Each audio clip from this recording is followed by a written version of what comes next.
Some have asked, are we not tired of impeachment? Hindi ba tayo napapagod? Admittedly, we have undergone impeachment proceedings against the Vice President last year. And early this year, we also evaluated complaints against the President. So yes, public fatigue may be understandable. But the answer, my dear colleagues, is simple. The Constitution does not get tired. The rule of law does not get tired. Accountability does not get tired. If an impeachment complaint is filed and referred to this committee, we must examine it. There is no option to ignore these complaints. And as I said a while ago, we must fulfill this duty. No condition, no hesitation, walang palusot. Hindi tayo maaaring umiwas. Hindi maaaring umurong. Hindi maaaring magbulag-bulagan. Ang tungkulin ay hindi pinipili.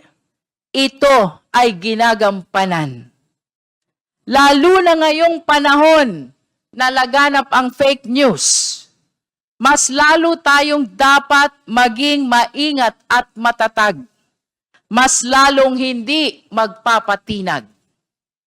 Kapag kumakalat ang fake news, hindi sapat ang manahimik. Ang tamang sagot ay wastong proseso. Ang kailangan natin ay simulan itong proseso ng pagsusuri.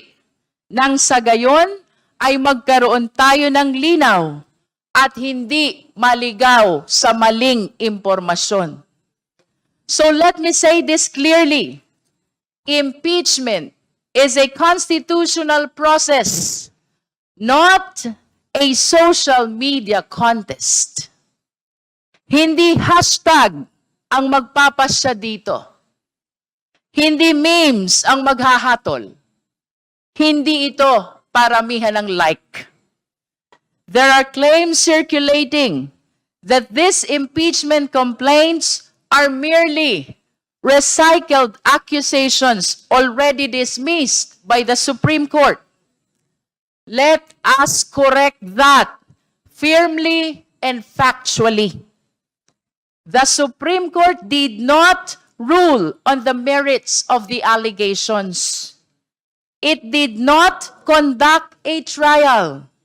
It did not weigh evidence.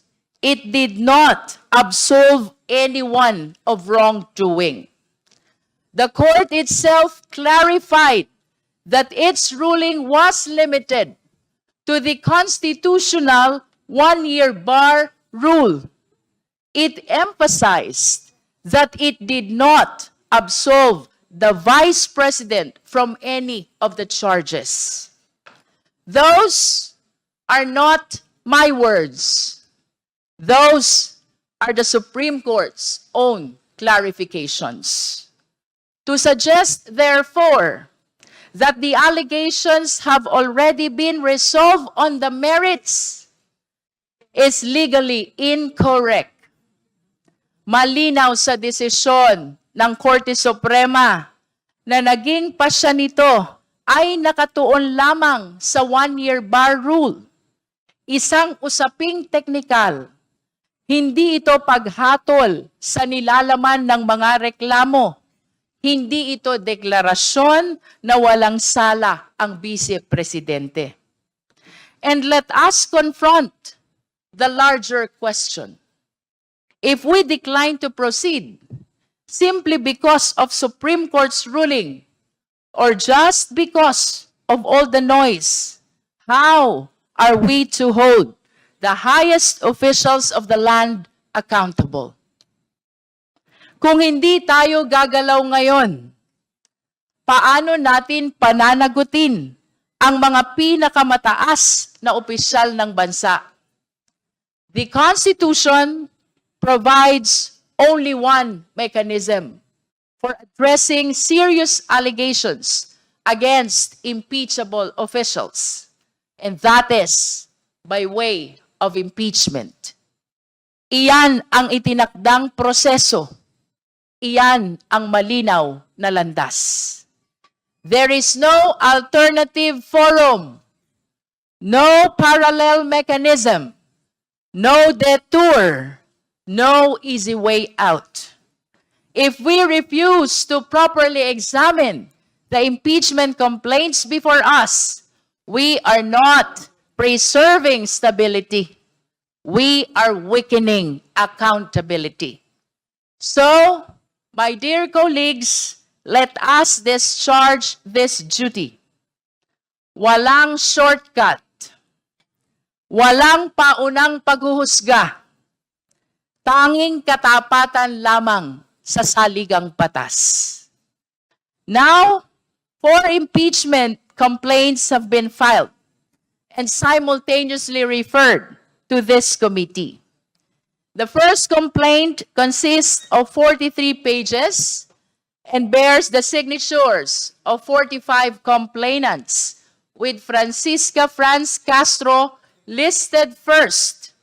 It cites 3 grounds for impeachment, all framed as betrayal of public trust. It was endorsed by Representative Antonio Tino, Representative Sara Jane Ilago, and Representative Rene Luis Co. The second impeachment spans 41 pages, signed by 17 complainants. First among them, Francis Joseph Aquino D. It presents 5 grounds for impeachment, structured as Articles 1 through 5. It was endorsed by Representative Percival Sendanya and Representative Laila De Lima.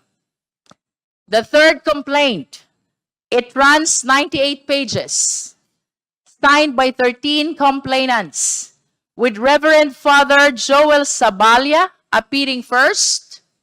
It alleges 6 grounds for impeachment and was endorsed by Representative Laila De Lima. The fourth impeachment complaint. It consists 72 pages, filed by a single complainant, Attorney Nathaniel Cabrera. It sets out 7 articles of impeachment and was endorsed by Representative Bienvenido Abante Jr. and Deputy Speaker Francisco Paulo Ortega V. Our task now is to discharge our duties, to examine, to scrutinize, and to evaluate these 4 impeachment complaints. Ang tungkulin natin ngayon ay malinaw. Suriin ng patas at may integridad ang bawat reklamo. Today, we begin with sufficiency in form. At this stage, we are not weighing evidence. We are not determining guilt. We are simply asking procedural questions. Are the complaints properly verified? Do they comply with the requirements under the Constitution and the rules of the House on impeachment? Are they properly endorsed? Do they meet the formal thresholds required to proceed? Esteemed colleagues, this requires discipline. We must read thoroughly. We must review carefully. We must ensure that every requirement is met before any complaint moves forward. Ito ay hakbang na tila technical, ngunit napakahalaga. Sa bawat dokumentong sinusuri, nakasalalay ang kredibilidad at integridad ng buong proseso. If any of these complaints are found sufficient in form, the committee will then proceed in subsequent hearings to determine sufficiency in substance or whether the allegations constitute impeachable offenses under the Constitution. However, this is important. The allegations must not only be assumed true, they must also be credible on their face. In other words, impeachment cannot be built on rumor. It must stand on allegations that are serious, specific, and constitutionally anchored. For this process, we will proceed methodically. We will proceed transparently. We will proceed fairly. At higit sa lahat, tayo ay kikilos ng naaayon sa saligang batas. We owe that to the complainants whose claims will be scrutinized. We owe that to the Vice President who will have the chance to respond and clear her name. We owe that to the Filipino people who have a right to know the truth, to see justice done, and to hold their leaders accountable. Let me say this clearly. No one is above the Constitution. Not the President. Not the Vice President. Not the Senate. Not the House of Representatives. So today, we begin calmly, carefully, constitutionally. The Committee on Justice is now in session to determine the sufficiency in form of all 4 impeachment complaints versus the Vice President.